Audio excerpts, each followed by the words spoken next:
right to make laws that will govern the activities. If the assembly takes a decision amongst or against any of its members, it is not the duty of any external person. There shouldn't have been need for any external interference of any kind. The affected lawmakers knew what to do. I have been a two-time assembly member. If there is any crisis in the house, we handle it internally. We don't invite any external person to come and resolve our problems for us. But in this case, you see a governor stepping into an assembly crisis. That was it. Now, let's even talk about this squabble around the budget, the presentation of the budget. According to reports, Fubara, the governor, has invited the River State House of Assembly to a discussion on the presentation of the budget. And this same presentation of the budget is what has... Can I ask one rhetorical question? Yes, but I was just about to land to ask, what really is the central squabble around the presentation of the budget? I will answer this question by asking a rhetorical question, which I may even give an answer much later.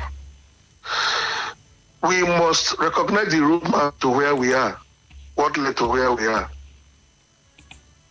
In 2024, the governor refused to present a budget to the assembly.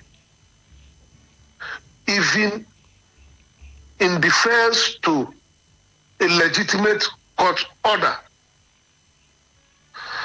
Justice Omotosho in January 2024 gave a judgment asking the governor to present his budget. He refused. Also remember, the president of this country, President Ahmed Bola Tinubu, intervened in the crisis then. And the governor decided not to adhere to that intervention. He decided to continue with the disobedience to law, disregard to the law of the land. Now, 2024 went without a budget.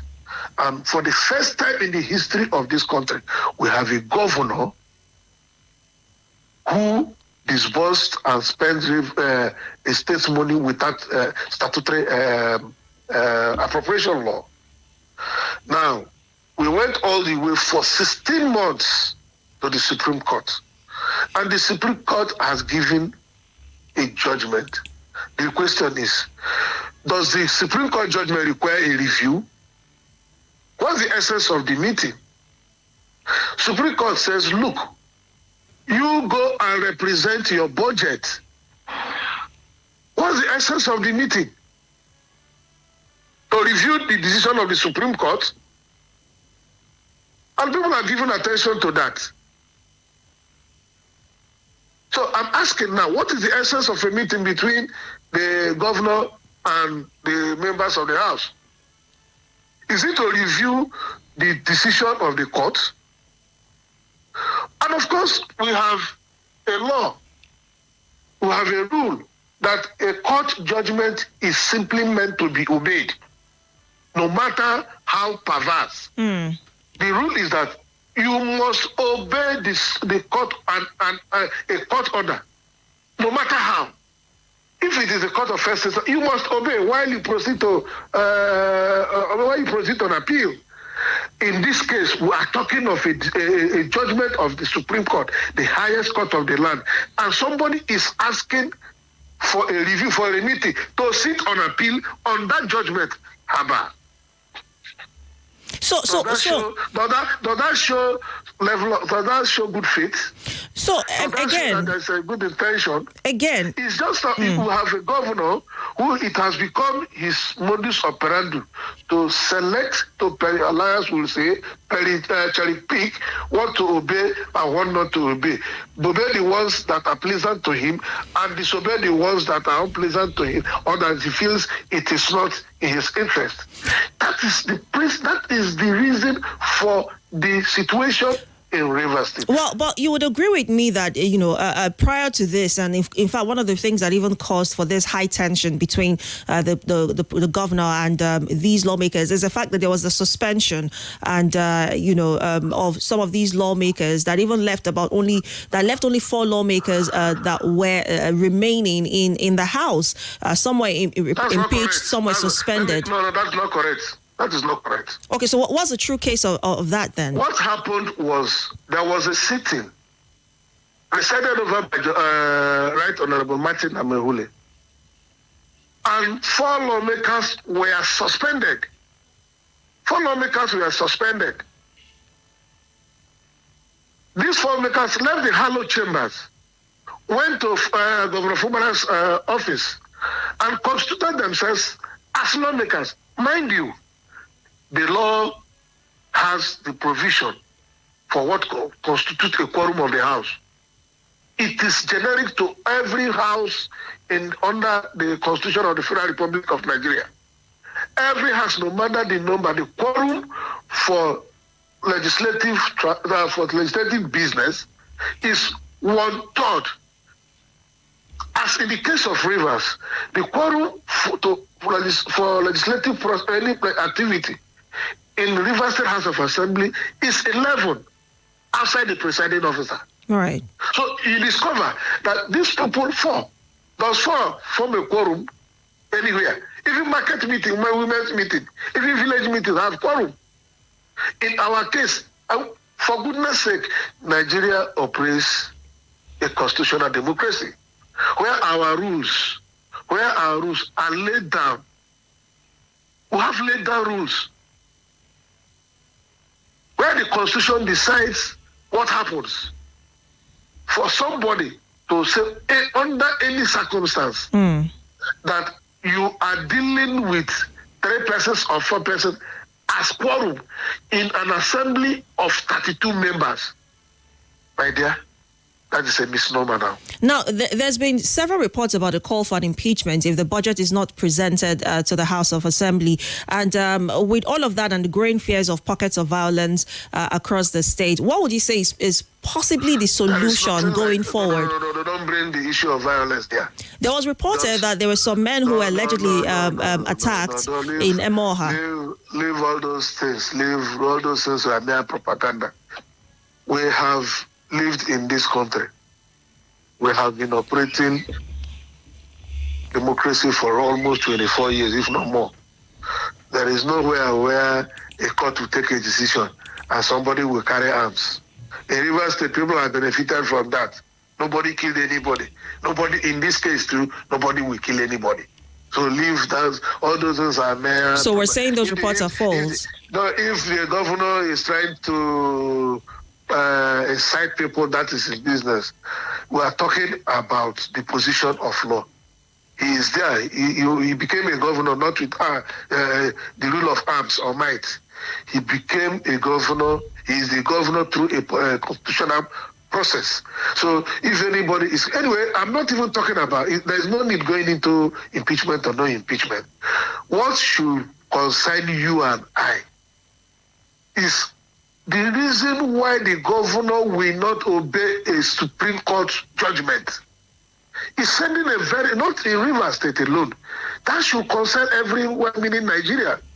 That there's a Supreme Court judgment and the governor comes out on air to say that he has not cited the CTC, and for that he will wait until the CTC and wait for his lawyers to advise him. That is invitation to anarchy. That is an invitation to anarchy. That is an invitation to lawlessness. And Nigerians are clapping or just quietly watching. When a Supreme Court gives a judgment, whether it is right or wrong, you obey. Without, you obey. So what is the essence of staying from the court for about 16 months to arrive at the Supreme Court, and the Supreme Court gives order? Then you now call the assembly to review, to sit on appeal, on an appeal that had been decided by the Supreme Court.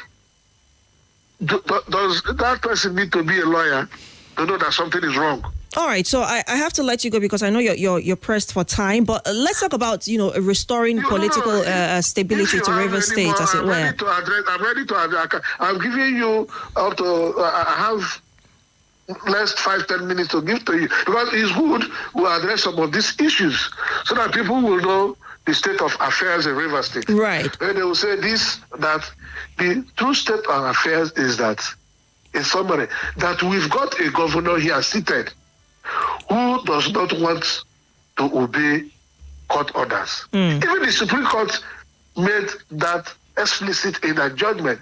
The Supreme Court expressly stated that the issue in Rivers State, the problem is in Rivers State, is the governor's penchant for non-adherence to court orders and rule of law. Even with that kind of bashing from the Supreme Court, it has become an attitude. He cannot change. All right. And we expect people to just keep quiet. Right. So can I deduce from what you've said that perhaps the solution to that instability right now, or the crisis going on in Rivers State right now, would be for the governor to just obey the Supreme Court's order? Simple. Let the governor obey the Supreme Court order, and there will be peace. All right. And it's not a big deal. There is no biggie about it. The Supreme Court said there is no budget. He had no budget for 2024. You cannot be spending the people's money without a budget, which is anachronistic to the provisions of our law. All right. So if you don't present budget, a valid budget, CBN, Accountant General, don't release funds to Rivers State. Please, Mr. Governor, present your budget to Amehule, who is undisputably the Speaker of the Rivers State House of Assembly. The issues, the orders are clear. All right. Sadly, we have to wrap it up now because we have to go on a commercial break. I would have to cut you short there, but thank you so much for your time. We would have to go on a break right now and come right back. Thank you so much for making the time. Have a great day. You too.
Audio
Conversation right here on the morning Crossfire. We're taking a look into the River State crisis between the governor of River State, Similaya Fubara, and the lawmakers at the House of Assembly. Joining me now is a reporter, Channels TV reporter covering the River State House of Assembly, Mr. Charles Opurum. Thank you so much for making the time to be here, Charles. Good to have you.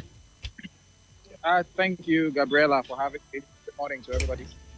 Good morning. You're welcome. Now, I've had conversations with a former lawmaker in River State on the first half of the hour just to get insight into what is going on. But from your point of view, you've been covering firsthand the crisis going on in the state. What is the real story behind the headlines from your point of view? Are we witnessing a political showdown? Is that what this is? Or would you say perhaps indeed we've only just witnessed some kind of resistance from the current governor of River State? Okay, so I cover the assembly. I don't cover the government house. I have a colleague who does that. So I'm more versed in the activities of the assembly than I am in the activities of the government house. Just to make it clear that distinction. Right. Now, to answer your question directly, the lawmakers are unhappy with the governor. They are unhappy with what they consider, unfriendly or insincere treatment from the governor or by the governor towards them, So, and of course, this is not far-fetched when you consider the political friction between the current governor and his immediate past, his predecessor. So, somehow the lawmakers got involved, and it has just been, the relationship has just kept on deteriorating until we are at this point now where it seems as though it has broken down almost, irretrievably. So, more or less, that is where we are right now. The lawmakers have won their case at the Supreme Court, and, they seem to have the upper hand on the governor right now. Yesterday, at the assembly they started the process of amending 2 laws and enacting a 3rd law. So the 2 laws they want to amend are the River State Independent Electoral Commission law and the River State Local Government Amendment law, which will be reenacted as from the 2018 version to the 2025 version. Right. And then they've introduced another law, a bill for a new law to give themselves, more far-reaching powers. And inside that new bill, I saw the word immunity added. I don't know, how that is going to work, but it's interesting. In the coming days, we'll see. Now, it's very interesting, like you said, seeing that this is happening at this time. One would want to conclude that this is perhaps a move to gain more power over the governor of the state. Would you call that to be true? And whatever your answer is to that question, what would you, from your perspective, obviously, deem the outcome of these introductions, the review and the introduction of the new bill? What would you deem the outcome of that to be, especially in light of the current crisis going on in the States? So yesterday I saw the order paper and I saw those 2 amendments. Now, remember, the River State Local Government Law was amended last year. And the River State House of Assembly gave itself the power to extend the tenures of the local government chairman in the event that elections, cannot be conducted. And they did that. They extended the tenures of the former chairman by 6 months. However, there were 2 chairmen amongst them, the chairman of Bonny and Opurum, who went to court and prayed the courts, saying that we don't want this extension. We were elected, our tenures are over, we want to go home and rest. And then the River State High Court struck out that law, said it was unconstitutional. And then the other chairman appealed, and the appeal was struck out. So that law is dead already. It was amended last year, but it has been struck out, doesn't expire. Now, what the assembly is seeking to do now is to modify the RISEC law to give themselves more power over the RISEC, which is the River State Independent Electoral Commission. Remember, the laws state clearly that for CX, which are the State Independent Electoral Commission, to operate, they have... Hello, can you hear me? I can hear you. Go ahead. Hello? I can hear you clearly. Go ahead. Okay, for the CX to operate, they need to have a chairman and commissioners. Now, the commissioners must be 5 commissioners minimum or 7 maximum. So it cannot be less than 5 and it cannot be more than 7. Right. When the local government elections were conducted last year, there were 7 commissioners. After they were nullified, the chairman of RISEC announced a new date. But we saw the assembly asking the RISEC chairman and his commissioners to appear before them. The RISEC chairman, retired Justice Adolfo Zenebeli, instead went to court to stop that summons. But interestingly, over the weekend, we saw 3 of his commissioners resign. And 3 of them were at the assembly yesterday to explain the reasons for their resignation. So that leaves RISEC in a tight spot now because they have only 4 commissioners left. And by law, by the existing law, they cannot operate without at least 5 commissioners. Right. So, and for a commissioner to be appointed, he or she has to be screened and confirmed by the assembly. So it's a little bit of a quagmire right now. So, and the assembly is amending the RISEC law to give themselves more power over RISEC. I don't know what nature of power that is, but it's going to be very interesting to see in the coming days. Now, there's been calls for impeachment of the governor of Rivers State should he not present the budget to the House of Assembly. What is the strength of that right now? Would we say that indeed is a threat? Is that a viable threat right now to the current governor of the state, or would that just be one of the many other conversations that are being had regarding the crisis going on in Rivers? So the threat of impeachment, started looming the moment the Supreme Court gave that judgment. Because according to our laws, the governor can be impeached for gross misconduct. But then what is gross misconduct? Typically, gross misconduct is whatever the legislative arm of government says it is. But one thing that is also referred to as gross misconduct is extra budgetary spending. It's considered an impeachable offense that way. But interestingly, the Speaker of the House of Assembly, Martin Amewole, has not even used the word impeachment. He has never said that. He has never used that since that Supreme Court judgment, and I've been covering their citizens. Right. The only person who has used that in any interview was one of the lawmakers, Tekena Wellington, and he said he's waiting for the governor to present the budget. If he doesn't, impeachment is an option. But then I'm sure what you're referring to was the call by Tony Okocha yesterday, Right. that the governor should resign within the next, we should resign or face impeachment. And then he also said if the lawmakers